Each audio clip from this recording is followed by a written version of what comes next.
It's been about, say, 2 months since Stranger Things ended, and I feel embarrassed for not the cast and crew, but for the fandom itself. This is a fandom that once had such beautiful moments that have now been diminished to conformity gate and conformity gate and bilular variants and conformity gate and conformity gate and more conformity gate. To celebrate and mourn the downfall of the Stranger Things fandom, I will be ranking my most remembered Stranger Things fandom moments. Our top tier is Mona Lisa. This is something that is fantastic, that is treasured and a true representation of the beauty of the Stranger Things fandom. Then we have Visionary below it. It's great, it's good, but it could be better. You know, we're maybe a teensy bit towards going off the rails, but we're still good. There's an idea at hand and it's beautiful. Let's try local politics. This is inspired by some Stranger Things Season 5 press interview that I couldn't find, where they're talking about fan fiction, where Finn Wolfhard says he thinks the talent put into fanfic should be put into local politics. This is anything where there is talent, you know, ideas are emerging. But, we're a little off the rails, let's maybe put that into our local community. Where Rachel moments are any moments that are truly delusional, where we've lost the plot entirely. Now that we know our tiers, let's start with one of my Eddie Munson cosplayers, specifically the straight women who were putting the bandana in their left pocket. This was in a time in the Stranger Things fandom 2022 where it was pretty, common thought that Eddie Munson was queer. More specifically, that he used hanky code, which I can't really go into on here because it's youtube.com. Yeah? So, let's just say straight women who were cosplaying Eddie Munson and, queer women who were cosplaying Eddie Munson were accidentally calling themselves queer men. Being good, putting in the effort to this cosplay. And yet, being, yeah. So, I like the effort. We're not, despite, interesting choices being made, it's not totally, I respect it. And let's take that energy we're putting into our cosplay and, let's put it into local politics. I mean, think about it. These are women, they're queer allies. They're allies of the gays. So let's put that effort of loving the gays into our local politics. Yeah! Real person shipping, real person fanfic. I'm thinking specifically of Philly, Foa, Fady. A lot of the ones where it was like, okay, these are children, let's just ship Finn Wolfhard with them.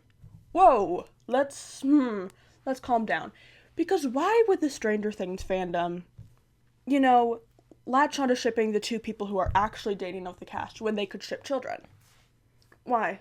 And even now, sometimes when I'm feeling like I want to be annoyed, I go on Tumblr and I search up the Philly tag, because they still lurk. They still lurk and they're crazy. And there is this account that I don't feel bad showing at all, because you're shipping real people, one of whom is married with child, and they, it's not just Malevolent fan art. Malevolent, cool, whatever, do your thing. It's bled into, Finn and Millie themselves, and I remember when I joined the Stranger Things fandom in 2018, it was a big deal. Ooh, don't look at me and go but when it's children shipping children. No. It's still weird. It's still weird. Would you, because it's not pedophilia, whatever. It's weird. It's weird. Stop it. I war flashbacks for me. And so, you're going to jail. The Adrienne Curry beef. Adrienne Curry was the winner of America's Next Top Model Season 1, and she got herself into beef with the Stranger Things subtwitter. And I could read all of the tweets, but I'm going to read my exchange with her. Now, the tweet that really set this off was on October 21st, 2025. I'm still super mad they made this chick gay. Poor Steve. Nothing works out for this guy. Rewatch in preparation for the new season incoming. There were a bunch of people who responded to her talking in depth about, this is weird. This is not a thing to say. some kinder than others. My response a day later was, I noticed you've been calling the show an homage to the 80s, which she was in response to a lot of people in her replies. It's more specific than that. It's an homage to the works of Stephen King. King does not write love stories, nor does he shy away from writing queer characters. It's not moving away from an 80s homage, it honors King. She responds, I am allowed to hate. Steve didn't get the girl. Holy hell. So has nothing to do with what I said. Absolutely nothing to do with what I said. And so then I respond, why are you getting upset with me when I explain something to you? Why are you continuing to lash out at queer people, giving you an alternate perspective? This was happening in her replies, like, for days. It was so weird. She says to that, you know, I'm calm, I'm cool, whatever. Queer people, you are so obsessed with what gets you hot between your legs, you've completely lost your own identity to your sexual impulses. I hope you find you are much more than she or what makes your genitals tingle. You shouldn't even be on the list of things that define you unless you are 3 on a dating app. Okay, and my response then is the best response I could ever give to this. What an odd thing to say to someone. I mean, thanks for sharing that you seek out partners for just sex rather than connection. Couldn't be me. Then someone else responded, she's more so implying that you use your sexuality as one of your personality traits, and I said, I understand that. I'm commenting on her idea that queerness is predominantly sexual and perverted. I don't deny that my identity makes it my personality. That would be silly. My favorite part of this interaction was in the one where she starts, like, really going in on, like, the sexuality of me specifically, I guess. She's, like, has multiple typos. More is nor, and R is AR3, which just, to me, means that she was, like, really pissed. She was really pissed. She's like, oh my god, you're a pervert. You're a pervert. It's like, oh my god, lady. Calm the fuck down. She's also, what does she do? Yeah, she sells Avon now. She's part of a pyramid scheme. So, you know, lots going on there. I would say just jail, you know? I don't need to explain it. Jail. Woman, almost like she should just go live under a rock for a bit and just have time to herself. Like, go join a convent. Like, I think a convent would genuinely help her. Go see a priest. I think a priest would have been kinder. A priest would have been kinder than that woman. 100%. 100%. The petition to release the Stranger Things cutscenes from Volume 2 of Season 5. I fell for this. I'm gonna be frank with you guys. I fell for it. Because people provided proof that seemed so real, and I fell for it. And I'm sorry, my bad. I could go delete those tweets from my Twitter, but I'm too lazy to go find them and delete them. And if you're looking that far down my Twitter, that sounds like a you problem. This was, you know, this wasn't awful. Compared to other things on my list, this is pretty alright. So I'm going to put it into Let's Try Local Politics, because we're starting a petition, right? We're starting a petition. Are we creating lies? Yes, but that's what politicians do. They spin lies and rumors and have fun with it. And then they start a petition based off of said lies. So let's try local politics. Even, I think, just national politics would be good for you, because that's what it is. If you created the unseen footage Stranger Things Season 5 Volume 2, any of those rumors, get into politics. I think you would really succeed. Eddie's song. I'm gonna play a clip. I just saw Steve. This was So therefore this is going into where Rachel, because we're seeming a little delusional. It seems like we are not watching the right thing. Our minds are bringing us wherever we want. Byler Master Doc. Byler Slideshow. Whatever you want to call it. I made 2 videos on it. I know this shit. I am going to put this into Let's Try Local Politics. I know I shit on it so much, but it's oh my god. It's like here. Because it's almost visionary. We're almost visionary. We are so good at paying attention to close details. Like, go into library work.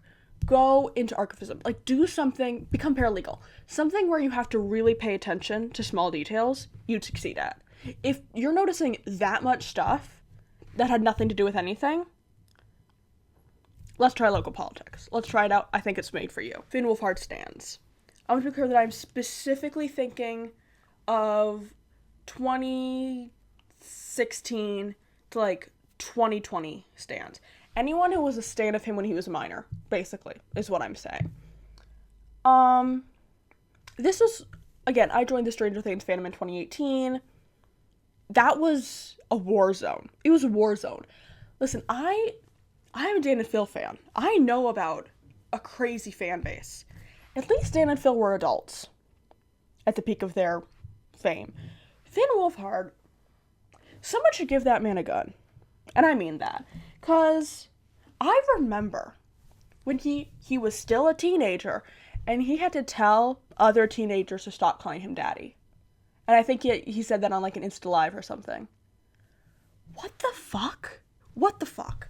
I have other memories that I think maybe happened, but I'm not sure, because it's all wild. And people just said shit. It was insane. And of course we all know the video where that girl goes, "Fan?" And he goes, "Yeah," and then she screams. She screams. That's a guy. You don't need to do all that. It's a guy. It's a guy. And, you know, I would like to say that his fans have gotten better. But I was at his concert in Minneapolis, and there was a girl in the very front who held up a sign that said, "Like me." Ooh. We need parenting to come back. Critical thinking. Think to yourself, if I was famous and someone did this to me, what would I genuinely, what would I think of it? You'd think they were crazy. You'd think they'd lost their mind. So, jail, wow. In a similar note, we have 2018 fan edits. This was, again, I joined the Stranger Things fandom in 2018.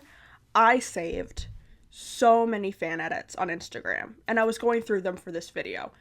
And I remember saving stuff on there and being like, this is a masterpiece. This is Mona Lisa. And I look at it now and I go, wow. Here are these audios. It's the most scuffed audio you've ever heard, and also just a bad song choice. What they do is they put a white boy on a cube. They rotate him. They spin him. They warp him. They bounce him. And that's the edit. And it's going so fast, and there's just random flashing in it, so you can't even see anything. Oh, and it's all images. It's not, you see an edit now, it's like little video clips. There's maybe a video for the intro. Maybe. But it's just a silent little clip, probably in slow motion. Then immediately we go into photos that are on a cube. It's one photo on a cube. And we're just boom. Like, I understand fully what Finn Wolfhard meant in that one interview where he's talking about fan edits. And it's just like, yeah, because that's what they were back then. That's what they were. It wasn't like the nice, calm fan cams we have now, where it's image, to the beat, nice, good song. Maybe Pink Pantheress, you know? That's not what it was. It's also like, let's take these teenage boys and let's edit them to the worst, most sexual song we can find. And let's make the audio scuffed and, just really make sure you swirl them. Make sure you swirl them, and again, you're not going to see them because White Boy is bouncing. White Boy is bouncing. I'm going to put the 2018 fan edits into, I'm going to say, let's try local politics. Because we're taking the time we're learning to use After Effects, let's take that time to learn about our communities, right? Really grow in that way. While I was in my, self-hatred rabbit hole of looking at fan edits I had saved on Instagram in the late 2010s, I was reminded of Sasha Fan 2.0, the Diamond in the Rough. I think she got canceled a couple times. I don't know what for. What I do know is those were the best edits in the whole Stranger Things fandom. This was someone who knew how to color grade, who picked good audio, who didn't just go bouncy, bouncy, bouncy. Mona Lisa. Truly Mona Lisa.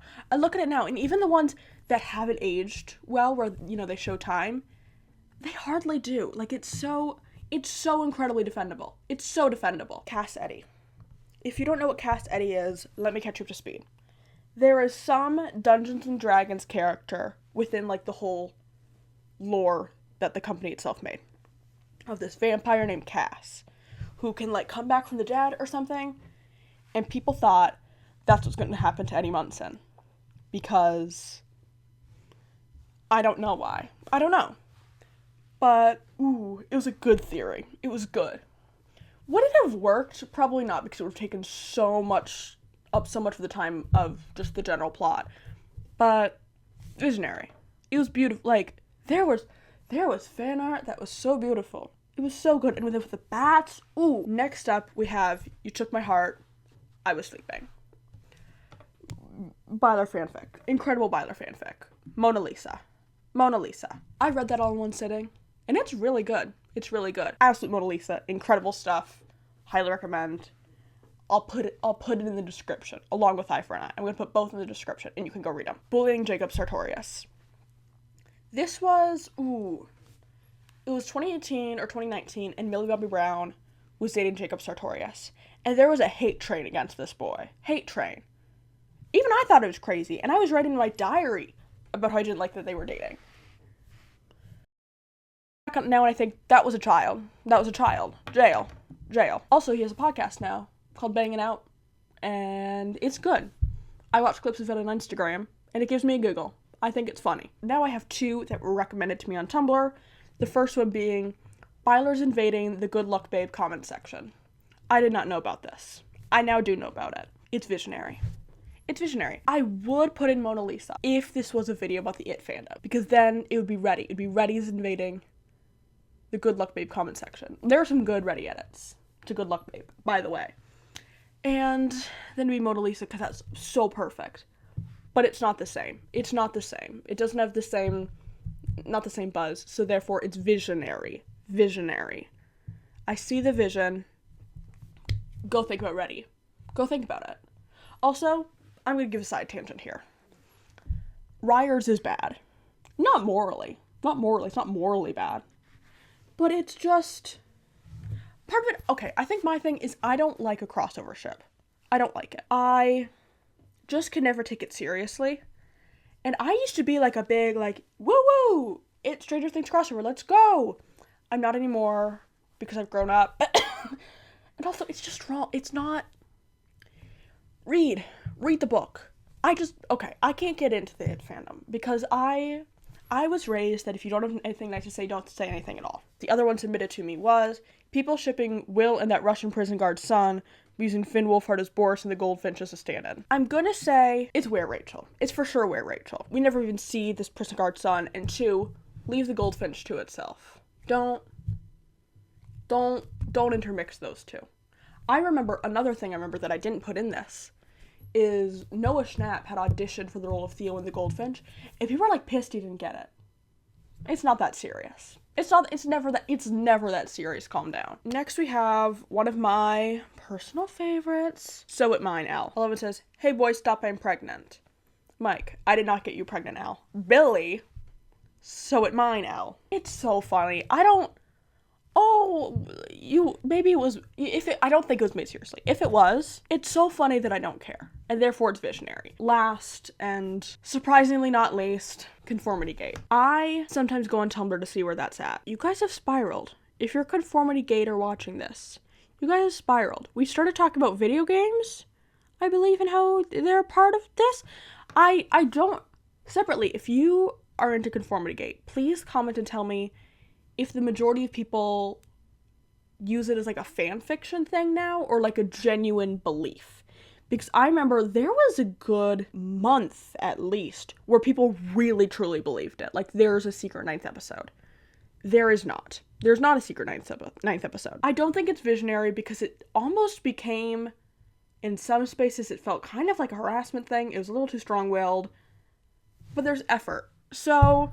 yeah, let's try local politics. Speaking of Conformity Gate, if you guys like Yowie or whatever, I have a short film that's going to come out in June about some jocks who decide to make Conformity Gate, and in the midst of creating it, discover their gay love for each other. You're gonna like my short film because you like Byler and you like Conformity Gate. And if you don't like either of those, you like me, and I'm funny and cool.